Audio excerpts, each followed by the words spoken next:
ಸಿಂಹರಾಶಿ, ನಿಮ್ಮ ವೃತ್ತಿ ನಿಮಗೆ ಸಮಾಧಾನವನ್ನು ಕೊಡ್ತಕ್ಕಂಥದ್ದು. ಯಾವ ವೃತ್ತಿಯನ್ನು ನೀವು ಮಾಡ್ತೀರೋ ಅಲ್ಲೇ ನಿಮಗೆ ಏನೋ ಒಂದು ರೀತಿಯ ಸಮಾಧಾನ. ನನ್ನ ಕೆಲಸ ಸಾರ್ಥಕವಾಯಿತು, ನನ್ನ ಪ್ರಯತ್ನಗಳು, ನಾನು ಮಾಡ್ತಕ್ಕಂತಹ ಕೆಲಸಗಳು ಅನುಕೂಲವಾಯಿತು, ನನಗೂ ಅದು ಸಮಾಧಾನ ಇದೆ.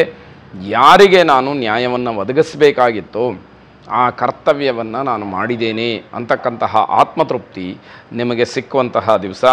ವೈಯಕ್ತಿಕವಾದಂತಹ ಕೆಲವು ಕಾರಣಗಳಿಂದ ನಿಮ್ಮ ಮನಸ್ಸು ಸ್ವಲ್ಪ ಕಲುಷಿತಗೊಳ್ಳುತ್ತೆ, ಏನೋ ಒಂದು ರೀತಿಯ ಆತಂಕ ಉಂಟಾಗುತ್ತೆ, ಮಾನಸಿಕವಾಗಿ ಅಸಮಾಧಾನ ಅನ್ನುವಂಥದ್ದನ್ನು ಕಾಣ್ತೀರಿ.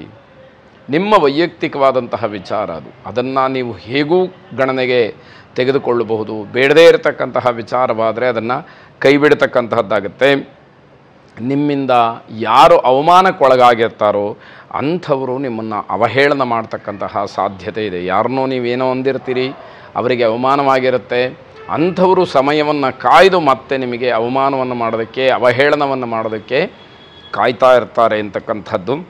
ನಿಮ್ಮ ವ್ಯಕ್ತಿತ್ವವನ್ನು ಯಾವುದೇ ಕಾರಣಕ್ಕೂ ಕೂಡ ಬೇರೆಯವರ ಜೊತೆಯಲ್ಲಿ ಹೋಲಿಕೆಯನ್ನು ಮಾಡಿಕೊಳ್ಬೇಡಿ.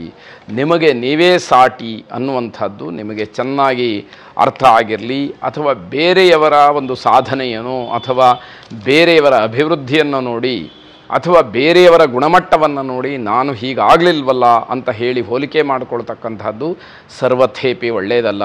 ನಿಮ್ಮ ಪ್ರಯತ್ನ ಪ್ರಾಮಾಣಿಕವಾಗಿರಲಿ. ಭಗವಂತನ ಅನುಗ್ರಹ ನಿಮ್ಮ ಅದೃಷ್ಟ ಒಲಿದಾಗ ನೀವು ಕೂಡ ಎಲ್ಲರಿಗಿಂತ ಉನ್ನತ ಸ್ಥಾನವನ್ನು ಪಡಿಬಹುದು ಅಂತಕ್ಕಂಥದ್ದಾಗತ್ತೆ.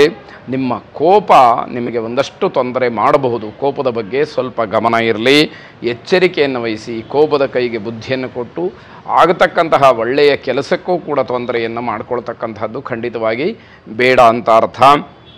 ಉಮಾಮಹೇಶ್ವರರನ್ನು ವಿಶೇಷವಾಗಿ ಪ್ರಾರ್ಥನೆ ಮಾಡಿ. ಆ ಆದಿ ದಂಪತಿಗಳಾದಂತಹ ಉಮಾ ಮತ್ತು ಮಹೇಶ್ವರರು ನಿಮಗೆ ಸಂಪೂರ್ಣ ಅನುಗ್ರಹವನ್ನು ಮಾಡಲಿ. ಶುಭವಾಗಿ. ಕನ್ಯಾ ರಾಶಿ, ವಿದ್ಯಾರ್ಥಿಗಳಿಗೆ ಅತಿ ಮುಖ್ಯವಾದಂತಹ ದಿವಸ. ನಿಮ್ಮ ವಿದ್ಯಾಕ್ಷೇತ್ರದಲ್ಲಿ ಗಣನೀಯವಾದಂತಹ ಸಾಧನೆಯನ್ನು ಮಾಡಬೇಕು ಅಂತ ಹೇಳಿ ಅಂದುಕೊಳ್ಳುವಂಥವ್ರಿಗೆ, ಅಥವಾ ಈಗಾಗಲೇ ಒಂದು ಹಂತದ ಸಾಧನೆಯನ್ನು ಮಾಡಿ ಹೆಚ್ಚಿನ ವಿದ್ಯಾಭ್ಯಾಸವನ್ನು ಮಾಡಬೇಕು ಅಂತ ಆಸೆ ಅಪೇಕ್ಷೆಗಳನ್ನು ಇಟ್ಟುಕೊಂಡಿರತಕ್ಕಂಥವರಿಗಾಗಲಿ ವಿಶೇಷವಾದಂತಹ ದಿವಸ ಇದು ಅಂತ ಹೇಳಬೇಕಾದಂಥದ್ದು. ನಿಮ್ಮ ಭವಿಷ್ಯದ ಬಗ್ಗೆ ವಿದ್ಯೆಗೆ ಬೇಕಾಗಿರತಕ್ಕಂತಹ ಮಾರ್ಗದರ್ಶನ ಈ ದಿವಸ ನಿಮಗೆ ಸಿಕ್ಕತ್ತೆ. ಅಂದರೆ ಯಾವತ್ತೂ ಏನು ನಿರ್ಧಾರವನ್ನು ಮಾಡ್ತೀರೋ ಅದರ ಮೇಲೆ ಭವಿಷ್ಯ ನಿಂತಿದೆ ಎಂಬುದಾಗಿ ಹೇಳುವಾಗ, ಇವತ್ತು ನೀವು ವಿದ್ಯಾಕ್ಷೇತ್ರದಲ್ಲಿ ವಿಚಾರವಾಗಿ ಮಾಡ್ತಕ್ಕಂತಹ ತೀರ್ಮಾನ ಏನಿದೆ ಅದು ನಿಮ್ಮ ಭವಿಷ್ಯತ್ತಿನ ವಿದ್ಯಾಭ್ಯಾಸಕ್ಕೆ ಪೂರಕವಾಗಿರ್ತಕ್ಕಂಥದ್ದಾಗುತ್ತೆ. ತಜ್ಞರಿಂದ, ಅನುಭವಿಗಳಿಂದ ಉತ್ತಮವಾದಂತಹ ಸಲಹೆಯನ್ನು ಪಡ್ಕೊಳ್ಳಿ. ಅವರ ಮಾರ್ಗದರ್ಶನ ನಿಮಗೆ ಬಹಳ ಕೆಲಸವನ್ನು ಮಾಡಿಕೊಡುತ್ತೆ. ನಿಮ್ಮ ಜೀವನದಲ್ಲಿ ಅದೊಂದು ಬೆಳಕಾಗಿ ಕೆಲಸವನ್ನು ಮಾಡುತ್ತೆ ಅಂತ ಹೇಳುವಂಥದ್ದು. ಏನಾದರೂ ತೀರ್ಮಾನಗಳನ್ನು ಮಾಡುವಾಗ ಸರಿಯಾದಂತಹ ಆಲೋಚನೆಯನ್ನು ಮಾಡಿ ತೀರ್ಮಾನವನ್ನು ಮಾಡಿ. ವಿನಾಕಾರಣ ಯಾವುದೋ ಒಂದು ಆಸೆಯನ್ನು ಮನಸ್ಸಿನಲ್ಲಿಟ್ಟುಕೊಂಡು ಇನ್ಯಾವುದೋ ಒಂದು ದೃಶ್ಯವನ್ನು ನೋಡಿ ನನಗೂ ಹೀಗಾಗಿಬಿಡುತ್ತೆ ಅನ್ನುವಂತಹ ಭ್ರಮೆಯಲ್ಲಿ ನಿರ್ಧಾರಗಳು ಬೇಡ ಅಂತ ಅರ್ಥ. ಹಣವನ್ನು ಖರ್ಚು ಮಾಡ್ತೀರಿ, ಮಾನಸಿಕವಾಗಿ ನೆಮ್ಮದಿ ಸಿಕ್ಕೋದಿಲ್ಲ. ಹಣ ಖರ್ಚಾಗಿದ್ದರಿಂದಲೇ ಮಾನಸಿಕವಾದಂತಹ ನೆಮ್ಮದಿ ಹಾಳಾಯಿತು ಅನ್ನುವಂತಹ ಒಂದು ಯೋಚನೆಗೆ ಬೀಳ್ತೀರಿ. ಇದು ಯಾವುದೂ ಕೂಡ ಬೇಡ ಅಂತ ಅರ್ಥ. ಸರಸ್ವತಿಯನ್ನು ವಿಶೇಷವಾಗಿ ಪ್ರಾರ್ಥನೆ ಮಾಡಿ. ಸರಸ್ವತಿ ನಮಸ್ತುಭ್ಯಂ ವರದೆ ಕಾಮರೂಪಿಣಿ ವಿದ್ಯಾರಂಭಂ ಕರಿಷ್ಯಾಮಿ ಸಿದ್ಧಿರ್ಭವತು ಮೇ ಸದಾ ಎಂಬ ಪ್ರಾರ್ಥನೆ ನಿಮ್ಮದಾಗಿರಲಿ. ಶುಭವಾಗಿ. ತುಲಾರಾಶಿ, ಇದ್ದಕ್ಕಿದ್ದ ಹಾಗೆ ಪ್ರಯಾಣವನ್ನು ಮಾಡಬೇಕಾದಂತಹ ಪರಿಸ್ಥಿತಿ ಅಥವಾ ವಾತಾವರಣ ಸಂದರ್ಭ ಒದಗಬಹುದು. ಆದರೆ ಧೈರ್ಯವನ್ನು ಗೆಡದಲೇ ನೀವು ಆ ಪ್ರಯಾಣವನ್ನು ಮಾಡಿ. ನೀವು ಹೋಗಬೇಕಾದಂತಹ ಯಾವ ಸ್ಥಳ ಇದೆ ಅಥವಾ ಯಾವ ಕಾರ್ಯ ನಿಮಿತ್ತವಾಗಿ ಆ ಜಾಗಕ್ಕೆ ಹೋಗಬೇಕು ಆ ಕೆಲಸ ನಿಮಗೆ ಪರಿಪೂರ್ಣವಾಗಿ ಆಗತಕ್ಕಂಥದ್ದಾಗುತ್ತೆ.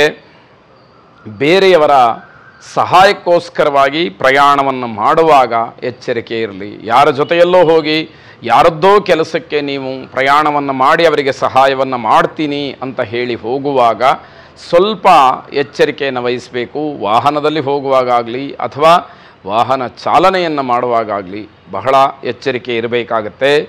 ಅವರಿಂದಲೇ ಅವಮಾನ ಆಗ್ತಕ್ಕಂತಹ ಸಾಧ್ಯತೆ ಹೆಚ್ಚಾಗಿರುತ್ತೆ. ಯಾರ ಜೊತೆಯಲ್ಲಿ ಪ್ರಯಾಣವನ್ನು ಮಾಡ್ತೀರಿ, ಯಾರಿಗೆ ಸಹಾಯ ಮಾಡಬೇಕು ಅಂತ ಹೇಳಿ ಹೊರಟಿರ್ತೀರಿ, ಅವರೇ ನಿಮಗೆ ಅವಮಾನವನ್ನು ಮಾಡ್ತಕ್ಕಂಥದ್ದಾಗಬಹುದು.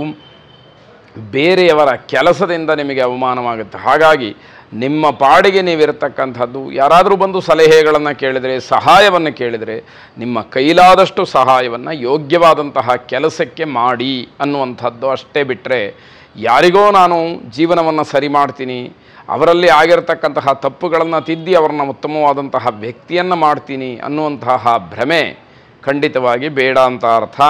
ಪುಣ್ಯಕ್ಷೇತ್ರಗಳಿಗೆ ಭೇಟಿ ನೀಡೋದಕ್ಕೆ ಅವಕಾಶಗಳಿದೆ, ಆ ಕೆಲಸವನ್ನು ಮಾಡಿ. ಎಲ್ಲಿ ನಮಗೆ ಪಾಪ ಪರಿಹಾರ ಆಗುತ್ತೆ ಅನ್ನುವಂತಹ ಭಾವನೆಗಳಿರುತ್ತೋ, ಹಿರಿಯರ ಅನುಭವದ ಮಾತಿರುತ್ತೋ, ಅದನ್ನು ನೀವು ಪಾಲಿಸಿದರೆ ನಿಮಗೂ ಕ್ಷೇಮ ಅಂತಕ್ಕಂಥದ್ದು. ದುರ್ಗಾದೇವಿಯನ್ನು ಪ್ರಾರ್ಥನೆ ಮಾಡಿ. ಜಯಂತಿ ಮಂಗಲಾಕಾಲಿ ಭದ್ರಕಾಲಿ ಕಪಾಲಿನಿ ದುರ್ಗಾ ಕ್ಷಮಾ ಶಿವಾಧಾತ್ರಿ ಸ್ವಾಹ ಸ್ವಧಾ ನಮೋಸ್ತುತೆ ಎಂಬ ಪ್ರಾರ್ಥನೆ ನಿಮ್ಮದಾಗಿರಲಿ. ಶುಭವಾಗಿ. ವೃಶ್ಚಿಕ ರಾಶಿ. ಭಗವಂತ ಕೆಲವೊಂದು ಸಾರಿ ಎಲ್ಲ ಅನುಕೂಲತೆಗಳನ್ನು ನಮಗೆ ಕರುಣಿಸಿ ನಮ್ಮ ಸುಖ ಸಂತೋಷವನ್ನು ನೋಡ್ತಾನೆ ಅನ್ನುವಂಥದ್ದು ಒಂದು ಮಾತು. ಆ ದೃಷ್ಟಿಯಲ್ಲಿ ನಿಮಗೆ ಎಲ್ಲವೂ ಇದೆ, ಆದ್ದರಿಂದ ನಾನೇನು ಕಮ್ಮಿ ಅನ್ನುವಂತಹ ಒಂದು ರೀತಿಯ ಅಹಂಕಾರ ಬಂದರೂ ಕೂಡ ಈ ದಿವಸ ಅಚ್ಚರಿ ಪಡಬೇಕಾದಂಥದ್ದಿಲ್ಲ. ಆದರೆ ಅದು ಒಳ್ಳೆಯದಲ್ಲ ಅನ್ನುವಂಥದ್ದು ಮಾತ್ರ ತಿಳುವಳಿಕೆ ಮಾತು. ಸಾಯಂಕಾಲದ ಹೊತ್ತಿಗೆ ಯಾವುದೋ ಒಳ್ಳೆಯ ಸುದ್ದಿಯನ್ನು ಕೇಳ್ತೀರಿ, ಮನಸ್ಸಿಗೆ ತುಂಬ ಸಂತೋಷವಾಗುತ್ತೆ. ನಿಮಗೆ ಪ್ರಿಯವಾದಂತಹ ವಿಷಯ ನಿಮ್ಮ ಕಿವಿಗೆ ಬೀಳುತ್ತೆ, ಮನಸ್ಸಿನ ಮೇಲೆ ಒಳ್ಳೆಯ ಪರಿಣಾಮವನ್ನು ಬೀರ್ತಕ್ಕಂಥದ್ದಾಗುತ್ತೆ. ಮಾತಿನಿಂದ ನಿಮ್ಮ ವೈಯಕ್ತಿಕವಾದಂತಹ ಜೀವನಕ್ಕೆ ಧಕ್ಕೆ ಬರಬಹುದು. ಮಾತನ್ನು ಆಡುವಾಗ ಬಹಳ ಎಚ್ಚರಿಕೆಯಿಂದ ಮಾತನಾಡಬೇಕು. ಯಾರ ಜೊತೆಯಲ್ಲಿ ಮಾತಾಡ್ತಾ ಇದ್ದೀನಿ, ಹೇಗೆ ಮಾತಾಡ್ತಾ ಇದ್ದೀನಿ ಅಂತಕ್ಕಂತಹ ಒಂದು ವಿವೇಕ ನಿಮಗೆ ಕೆಲಸ ಮಾಡಬೇಕಾಗತ್ತೆ. ಆಕಸ್ಮಿಕವಾಗಿ ಧನಲಾಭವಾಗ್ತಕ್ಕಂತಹ ಸೂಚನೆಗಳಿದೆ. ಇದ್ದಕ್ಕಿದ್ದಾಗೆ ಹಣ ಸಿಕ್ಕುವಂಥದ್ದು ನಿಮಗೆ ನಿರೀಕ್ಷೆಯಲ್ಲೇ ಇರುವುದಿಲ್ಲ, ಆದರೆ ಹಣ ಸಿಕ್ಕತ್ತೆ. ಅಥವಾ ನಿಮಗೆ ಯಾವ ಹಣವೂ ಕೂಡ ಬರಬೇಕಾಗಿರೋದಿಲ್ಲ, ಆದರೆ ಹಣ ಬಂದು ನಿಮ್ಮ ಕೈ ಸೇರುತ್ತೆ.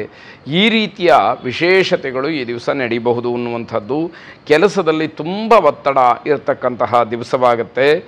ನವಗ್ರಹವನ್ನು ಪ್ರಾರ್ಥನೆ ಮಾಡಿ, ಅದರಲ್ಲೂ ವಿಶೇಷವಾಗಿ ಬುಧಗ್ರಹವನ್ನು ಪ್ರಾರ್ಥನೆ ಮಾಡಿ. ಪ್ರಿಯಂಗು ಗುಳಿಕಾಶ್ಯಾಮಂ ರೂಪೇಣ ಪ್ರತಿಮಂ ಬುಧಂ ಸೌಮ್ಯಂ ಸೌಮ್ಯ ಗುಣೋಪೇತಂ ತಂಬುಧಂ ಪ್ರಣಮಾಮ್ಯಹಂ ಎಂಬ ಪ್ರಾರ್ಥನೆ ನಿಮ್ಮದಾಗಿರಲಿ. ಶುಭವಾಗಿ.